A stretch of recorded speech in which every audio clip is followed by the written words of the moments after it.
देखेंगे chapter triangles, NCERT का है चैप्टर 6, ये चैप्टर 6 क्लास 10th, ठीक है।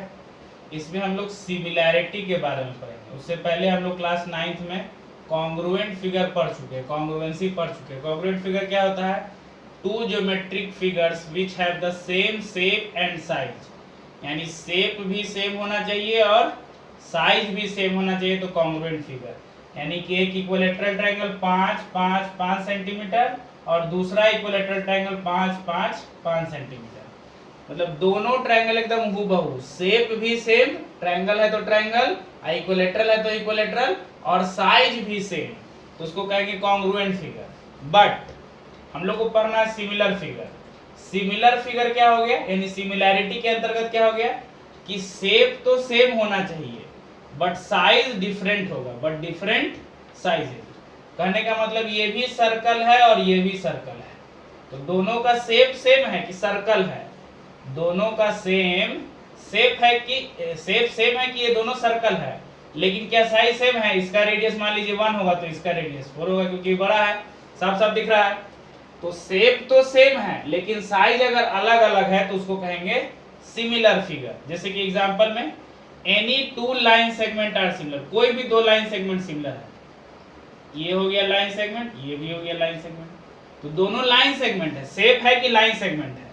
साइज दोनों का सेम नहीं है, तो हमको तो शेप से मतलब है, साइज से कोई लेना देना अभी यहाँ पे नहीं कह रहा है। साइज डिफरेंट हो सकता है, तो यानी कि जितने भी लाइन सेगमेंट, एनी टू, कोई भी लाइन सेगमेंट सिमिलर हो सकता है, any two line segment are similar. दूसरा एग्जांपल लिखा हुआ any two equivalent triangle are similar. Any two, इसमें एक लगाया है इक्विवेलेंट ट्रायंगल आर सिमिलर, मतलब कोई भी ट्रायंगल सिमिलर नहीं हो सकता। इक्विवेलेंट, इक्विवेलेंट का मतलब कि इक्विलैटरल इक्विलैटरल के साथ ही सिमिलर होगा, आइसोसेलेस आइसोसेलेस के साथ ही सिमिलर होगा, ठीक है। साइज अलग अलग हो सकता है, जैसे कि 5 है तो ये 10 10 10 होगा, इक्विलैटरल है 5 5 5 होगा, लेकिन इक्विलैटरल ही दोनों होना चाहिए। अगर ये आइसोसेलेस है तो दोनों आइसोसेलेस ही होना चाहिए, इसीलिए यहाँ पे क्या लिखा है?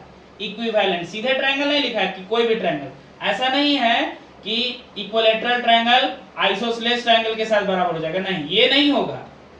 इक्विवेलेंट यानी कि शेप सेम होना चाहिए, यानी ये इक्विलैटरल है तो ये भी इक्विलैटरल होना चाहिए, भले ही साइज अलग अलग हो। समझ रहे हैं यहाँ इक्विवेलेंट का मतलब क्या है? Any two squares are similar, तो स्क्वायर तो देखने में एक ही लगता है, एक छोटा बना दिए एक बड़ा बना दिए, तो सारा स्क्वायर सिमिलर होगा, क्योंकि सारे में तो 90 ही होता है, ठीक है। भले ही ये 5 5 5 5 वाले का होगा और ये 10 इसका होगा साइड, बट सारे स्क्वायर सिमिलर होंगे। जैसे ट्रायंगल की तरह नहीं, ट्रायंगल में बहुत सारा कैटेगरी है, इसीलिए इसमें इक्विवेलेंट होना चाहिए, यानी इक्विलैटरल इक्विलैटरल के साथ, आइसोसेलेस आइसोसेलेस के साथ, स्केलेन स्केलेन के साथ, ठीक है। Any two circles are similar, कोई भी दो सर्कल, जो हम यहाँ एग्जांपल में लिए थे, कोई भी दो सर्कल सिमिलर, क्योंकि शेप तो सेम ही होगा, सर्कल शेप तो क्या होगा? सेम ही होगा, सर्कल है। साइज अलग अलग होगा तो चल सकता है, क्योंकि सिमिलर फिगर का मतलब है geometric figure which have the same shape but different sizes. यानी कि कोई भी पॉलीगॉन को सिमिलर होने के लिए कंडीशन क्या है कि two polygons having the same number of sides are said to be similar. पहले तो नंबर ऑफ साइड सेम होना चाहिए, यानी कहने का मतलब पॉलीगॉन तो बहुत सारा हो सकता है, जैसे कि अगर ट्रायंगल है तो ट्रायंगल के साथ, उसमें भी इक्विवेलेंट है। यानी कहने का मतलब यह है कि पेंटागन है तो पेंटागन, यानी 5 साइड वाले 5 साइड वाले के साथ सिमिलर होंगे। कंडीशन क्या है कि their corresponding angle are equal. सबसे पहले कि उसके एंगल्स इक्वल होने चाहिए, जैसे कि हम आप यहाँ दिखाएं, ये 90 90 90 90 सारे 90 होंगे। जैसे हम इसमें दिखाए इक्विलैटरल है तो सारा 60 ही होगा, इसीलिए हम बोले कि इक्विलैटरल इक्विलैटरल के साथ ही सिमिलर होगा। जैसे कि अगर हम इसको आइसोसेलेस के साथ नहीं कर सकते, इसमें 60 60 60 होगा, इसमें 30 40 कुछ और हो सकता है, इसीलिए इक्विवेलेंट ट्रायंगल आर सिमिलर, यानी कि their corresponding angles are equal. उसके कॉरस्पॉन्डिंग एंगल क्या होने चाहिए? इक्वल होने चाहिए।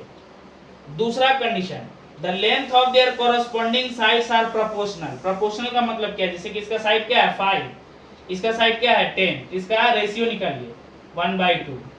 दूसरा साइड लीजिए 5/10, इसका भी रेशियो निकालिए 1/2, यानी रेशियो देखिए सेम आ रहा है।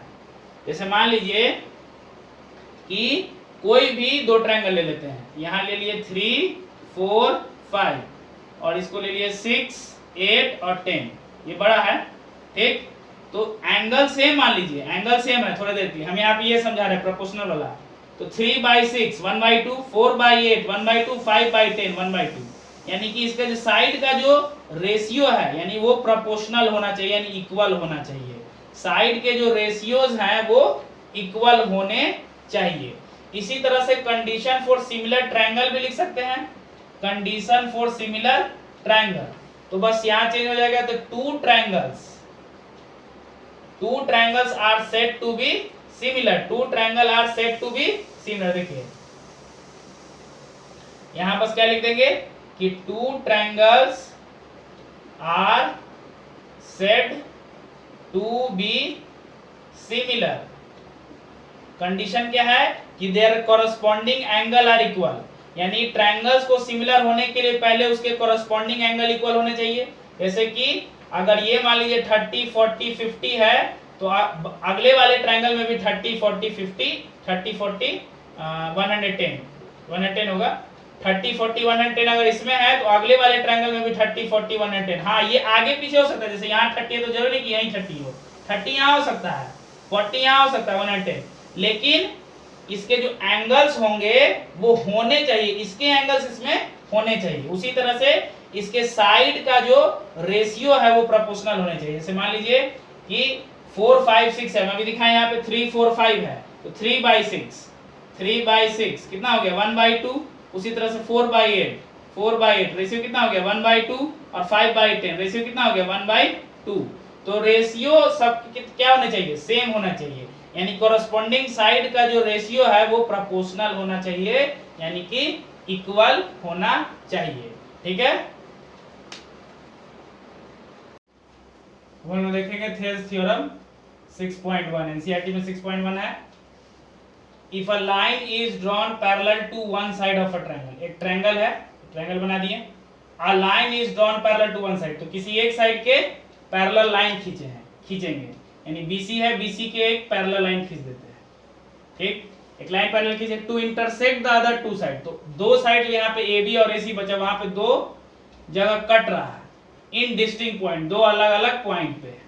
ठीक है, two sides in distinct point, दो अलग अलग साइड पे ये इंटरसेक्ट कर रहा है।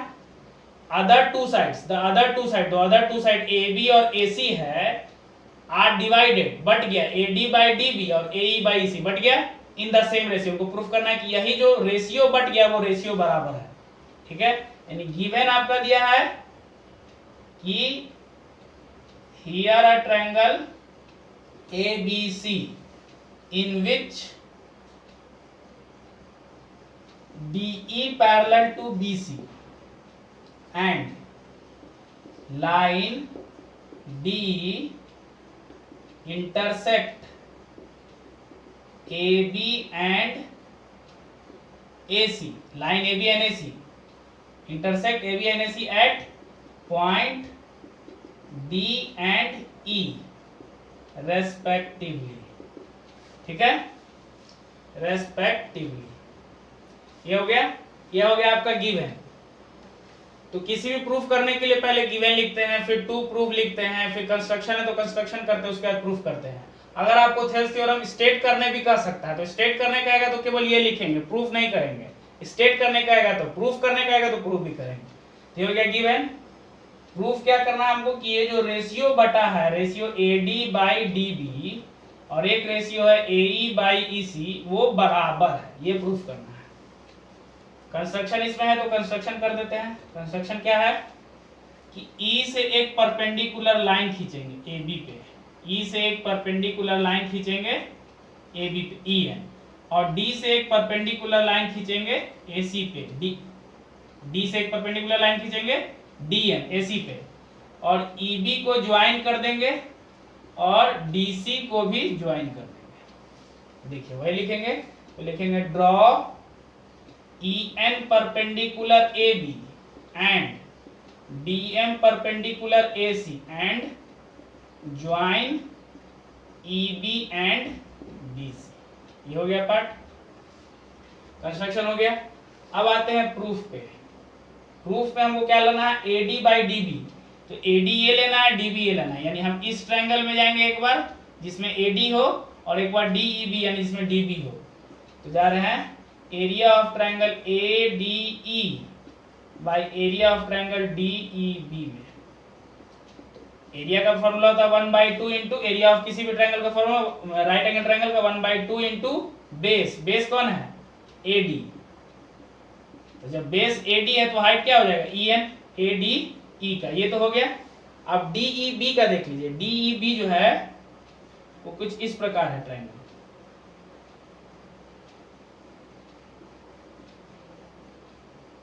ठीक है, तो अगर इस तरह का ट्रायंगल रहता है तो इसका परपेंडिकुलर लाइन जो रहता है वो बाहर जाता है, इसलिए इसी तरह का डीईबी का परपेंडिकुलर भी कौन है? ईएन है। तो 1/2 बेस तो है आपका डीबी, लेकिन हाइट है आपका कौन? ईएन। हाइट बाहर है, इस ट्रायंगल का हाइट यहाँ बाहर है, हाइट भी यही है। 1/2 कट गया, ईएन ईएन कट गया, तो इसमें बचा एडी बाई डीबी। ये हो गया आपका इक्वेशन 1। उसी तरह से एडीई में जाएंगे, लेकिन इस साइड से बेस इस बार एई लेंगे। देखिए एई बाई ईसी हमको लाना है, तो सिमिलरली जाएंगे एरिया ऑफ ट्रायंगल एडीई। नाम तो वही है क्योंकि ट्रायंगल यही है, बेस केवल चेंज कर रहा है। तो area of triangle DEC, DEC तो 1/2 इस बार हो जाएगा बेस एई। तो जब बेस बदल गया तो हाइट भी बदलेगा, हाइट हो गया डीएल। उसी तरह से 1/2 डीईसी का बेस तो हो गया ईसी, लेकिन हाइट उसी के तरह इस ट्रायंगल का बेस यहां था, उसी तरह से इस ट्रायंगल का बेस डीएम है। ठीक है, डीएम डीएम कट गया, 1/2 कट गया, तो एई बाई ईसी। ये हो गया आपका इक्वेशन 2। तो आप ध्यान से देख रहे हैं कि इक्वेशन 1 का ये वाला पार्ट बराबर है, ये वाला पार्ट बराबर करना है, तब ना ये दोनों बराबर होगा। हमको एडी बाई डी भी और एई बाई ईसी करना है। एडी बाई डी ये पार्ट तो बराबर, लेकिन ये पार्ट नहीं बराबर है। तो 9th में आप एक थ्योरम पढ़ रहे थे कि अगर कोई दो ट्रायंगल जिसका बेस सेम है और सेम पैरेलल लाइन के बीच में है तो उसका एरिया इक्वल होता है। इसको थोड़ा सा इरेज कर दे रहा है। तो यहाँ आप ध्यान से देखिएगा, डीईबी और डीईसी में, डीईबी इसको डार्क कर रहा है, ये है आपका डीईबी और ये है आपका डीईसी। दोनों का बेस देखिए डीई आ रहा है। तो लिख देंगे here triangle DEB and triangle DEC have the same base, और दोनों सेम पैरेलल लाइन के बीच में, डी पैरेलल टू बीसी है तो गिवन है, तो दोनों सेम पैरेलल लाइन के बीच में हुआ, and lies between same parallel lines DE and BC। ठीक है, तो हमें बोले कि अगर बेस सेम हो और सेम पैरेलल लाइन के बीच में हो तो एरिया क्या हो जाता है? बराबर। तो ट्रायंगल DEB का जो एरिया है वो बराबर होगा ट्रायंगल DEC के। यानी ये पार्ट तो बराबर था ही, ये पार्ट भी बराबर हो गया। तो इक्वेशन 1, 2 और 3 से, इसको 3 मान लेते हैं। तो फ्रॉम इक्वेशन 1, 2 एंड 3 तीनों को मिला करके ये पार्ट और ये पार्ट बराबर हो गया। Area of triangle ADE by area of triangle DEB ये बराबर हो गया किसके? इसके। Area of triangle ADE by area of triangle DEC के। ADE बराबर और ये बराबर 3 इक्वेशन से। ठीक है, तो इस पार्ट के लिए ADE और DEB के AD बाई DB लिख दें, और इस पार्ट के लिए AE बाई EC, AD और DEC के लिए AE बाई EC। यही हमको प्रूफ करना था, AD by DB, AE by EC। ये हो गया प्रूफ। यहीं पे आपका थेल्स थ्योरम खत्म हो गया। लेकिन इसके लिए एक्स्ट्रा एक और चीज हम बता देते हैं। थेल्स थ्योरम यहीं पे खत्म हो गया, एक्स्ट्रा बता देते हैं एक रेशियो। इसको क्या करेंगे, पहले रेसिप्रोकल कर देते हैं, यानी कि DB बाई AD। रेशियो को उलट दिए हैं, रेसिप्रोकल किए हैं, EC बाई AE। अब दोनों में दोनों तरफ +1 कर दिए। इससे क्या आएगा, केवल देखिए, थेल्स थ्योरम में भी प्रूफ हो गया। ये हो गया एलसीएम हो गया AD, यहाँ हो गया DB प्लस AD। उसी तरह इधर हो जाएगा AE, EC plus AE। DB और AD को जोड़िएगा तो DB और AD को जोड़िएगा तो क्या बनेगा AB, यहाँ AD का AD लिख देंगे। EC plus AE, EC plus AE को जोड़िएगा तो क्या बनेगा, AC बाई AE। इसको अगर आप सीधा कर दें ये हो जाएगा AD by AB is equal to AE by AC। यानी थेल्स थ्योरम को ही इस तरह से भी लिख सकते हैं, AD by AB, AE by AC। Thales theorem में भी प्रूफ किया है, एक्स्ट्रा पार्ट था इसलिए हम आपको दिखा दिए। ठीक है, अब हम लोग देखेंगे कन्वर्स थेल्स थ्योरम 6.2। इसमें कह रहा है कि if a line divides any two side of a triangle, एक ट्रायंगल ड्रॉ कर लिए, ट्रायंगल ABC, इसमें एक लाइन है DE जो ये AB और AC को बराबर रेशियो में बांट रहा है, यानी AD बाई DB और AE by EC ratio same है, ये गिवन है। Then the line is parallel to the third side, तो प्रूफ करना है कि DE BC के पैरेलल है, तो गिवन लिख देते हैं। गिवन है कि हियर एक ट्रायंगल है, here a triangle ABC in which AD by DB जो है वो बराबर है AE बाई EC के, ये गिवन है। और प्रूफ क्या करना है हम लोग को कि DE पैरेलल टू BC है, तो इसको प्रूफ करेंगे कंट्राडिक्शन थ्योरम से, इसलिए कंस्ट्रक्शन कर रहे हैं। कंट्राडिक्शन थ्योरम क्या होता है कि जो प्रूफ करना है उसको मान लेते कि नहीं हो रहा है, जैसे इर्रेशनल में था, जैसे इर्रेशनल प्रूफ करने का था √5 इज एन इर्रेशनल, उसमें मान लेते कि √5 इज अ रेशनल। उसी तरह से यहाँ पे DE पैरेलल BC प्रूफ करना है, तो मान लेते हैं if possible let DE not parallel to BC, so यानी ये इसके पैरेलल नहीं है, मान के चल रहे कि पैरेलल नहीं है, so we draw another line DF which is parallel to BC। ठीक है, एक अनदर लाइन पैरेलल। अब आ रहे हैं प्रूफ पे, तो प्रूफ में यहां दिया हुआ है DF पैरेलल टू BC, ये क्या हुआ है बाय कंस्ट्रक्शन। सो हम लोग थेल्स थ्योरम से जानते हैं कि अगर कोई लाइन पैरेलल, थेल्स थ्योरम पर देखें कि पैरेलल था तो रेशियो सेम होगा, तो पैरेलल DF है, तो ADF के अकॉर्डिंग देखिए AD by DB by AF by FC, क्योंकि DF पैरेलल टू BC है, तो AD by DB is equals to AF by FC। ये किस रीजन से हुआ, तो थेल्स थ्योरम के कारण, थेल्स थ्योरम। ठीक है, बट मेरा गिवन क्या है, AD by DB is equals to AE by EC, यानी आप ध्यान से देखिएगा कि ये पार्ट आपका बराबर है, तो ये पार्ट भी बराबर होगा, ये आपका गिवन है, यानी कि therefore AF by FC is equals to AE by EC। ये फिर से समझा देते हैं, जैसे कि मान लीजिए 5 है, AD बाई DB 5 है, ये भी 5 है, तो एक ये इसके बराबर भी 5, इसके भी बराबर 5, यानी ये दोनों आपस में बराबर। अब देखिए, अब इसमें क्या करेंगे, on adding both side, on adding plus one both side, दोनों तरफ 1 जोड़ देंगे, इससे क्या हो जाएगा AF by FC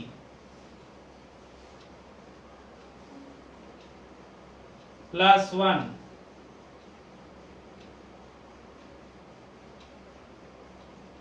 is equals to AE by EC plus 1, इससे क्या हो जाएगा AF plus FC by FC, इधर हो जाएगा AE plus EC by EC। तो आप ध्यान से देखिएगा कि AF और FC को जोड़ेंगे, AR और FC को जोड़ेंगे तो क्या हो जाएगा AC, उधर हो गया AC बाई FC, इधर AE plus EC, AE plus EC जोड़ेंगे तो हो जाएगा AC बाई EC। इसको सीधा कर देते हैं, FC by AC is equals to EC by AC, AC cut गया, यानी FC is equals to EC। अब ध्यान से देखिए FC is equals to EC।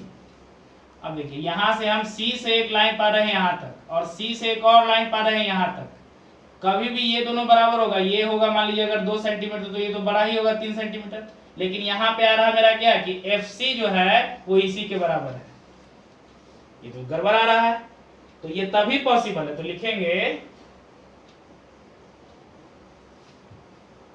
FC बराबर EC,